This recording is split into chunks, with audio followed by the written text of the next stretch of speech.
leave me alone. So another tactic they employ is their confirmatory statement hustle. So what they do is you'll be like, "Have you ever smoked pot before?" And you'll be like, "Yeah," and then they'll record you say, "Yeah," and then they'll change the context of your confirmatory statement, and then record the confirmatory statement, but then play it under a different context to someone else. Make a video, and they'll be like, did you ever fight Tom Hanks or shoot Tom Hanks or something?" And then they'll play your face saying, "Yeah." And that's their hustle. And then they'll be like, "Oh, he shot Tom Hanks or he fought Tom Hanks." And that's one of their key tactics. So they love that hustle. So they like to get a confirmatory statement, record it, then apply it to a different context. And that's part of their frame squad tactics and part of their misrepresentation tactics, perception manufacturing tactics. And that's what they utilize to try to capitalize on misinformed people and overly trusting people who keep relying on known liars repeatedly, which can be infuriating, especially with a history of telling 100,000 lies or more and lying about literally everything since 2011.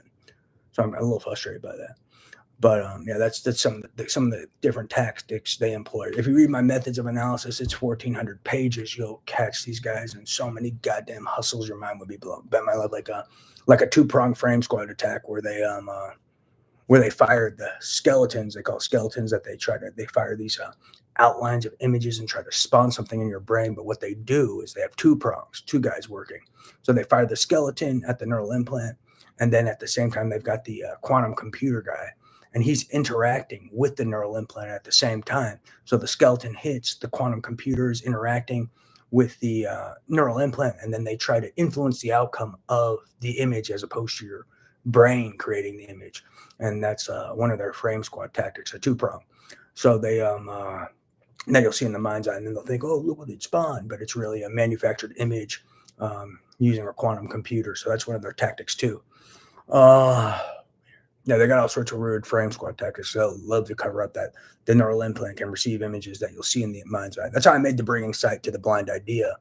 I turned their frame squad tactics into something positive, where you could like strap a camera, like I said, or have a camera somewhere, and then the camera feeds into the neural implant, and the blind man would see the external world in the mind's eye, basically. So the camera's recording the external world, it's feeding the data into the neural implant, and then the external world's projecting in his mind's eye, and that's how the blind man's seeing. I made that idea in like 2019.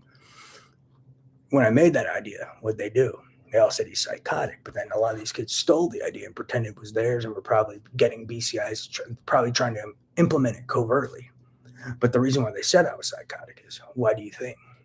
They were trying to cover up the existence of frame squad and some of their framing tactics they would use to frame and try to murder innocent people, as well as tactics they'd use to frame and try to justify theft of property that's mine. Bet my life on it. So they kept trying to cover it up. But then they stole the idea covertly because they knew it carried potential. Key point.